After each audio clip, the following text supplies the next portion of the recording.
Bonjour les amis. Aujourd'hui, nous allons parler de l'alcool et le cancer. Selon des chercheurs d'Oxford, l'alcool est une cause directe de cancer. Des chercheurs d'Oxford donc affirment avoir confirmé que l'alcool est une cause directe de cancer, soulignant que leur conclusion renforce la nécessité de réduire les niveaux de consommation d'alcool dans la population pour prévenir le cancer. Les statistiques montrent que l'alcool est responsable d'environ 3 millions de décès chaque année à l'échelle mondiale, dont 400 000 par cancer.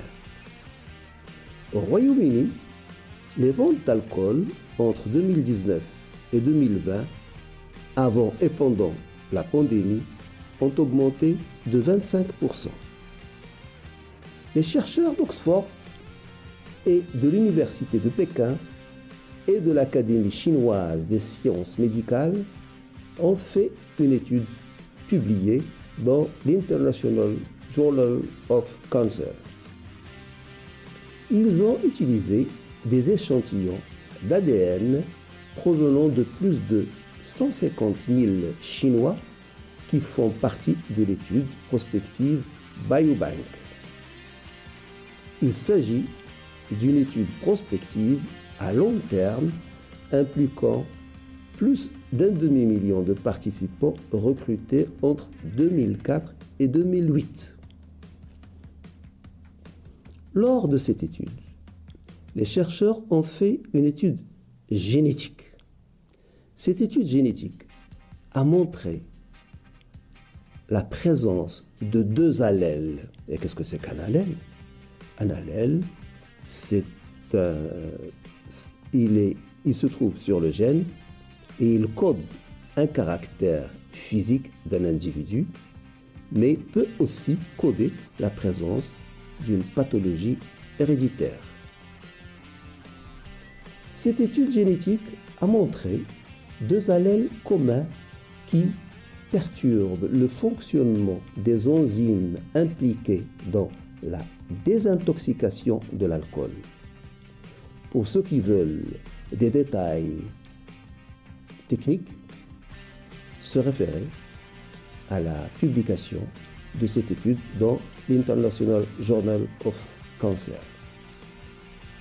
Les chercheurs ont déclaré que, comme ces allèles sont attribués à la naissance et qu'ils sont indépendants d'autres facteurs liés au mode de vie, tels que le tabagisme, ces allèles peuvent être utilisés comme indication de la consommation d'alcool afin d'évaluer la manière dont cette dernière affecte le risque de la maladie.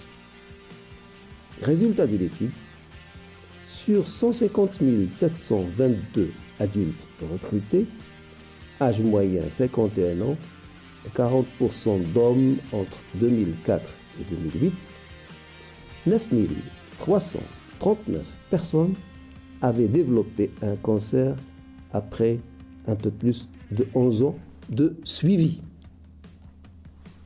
Dans l'ensemble, les hommes porteurs de deux copies de l'allèle de faible tolérance à l'alcool buvaient très peu d'alcool et présentaient un risque inférieur à 14% de développer un cancer. Cette notion nous montre que des personnes ayant une faible tolérance à l'alcool héréditaire ne peuvent pas métaboliser correctement l'alcool qui s'accumule et finira par donner un cancer. Cette étude génétique confirme que l'alcool est vraiment cancérigène. Limiter la consommation d'alcool est l'un des nombreux moyens d'adopter un mode de vie et adopter donc un mode de vie plus sain qui contribue à réduire le risque de cancer. Voilà ce que je voulais vous dire aujourd'hui. Si vous avez aimé la vidéo, vous pouvez liker, comme vous pouvez vous abonner en cliquant sur la clochette pour ne rater aucune autre vidéo. Flash Actu Santé vous remercie de votre attention et vous donne rendez-vous demain. Au revoir.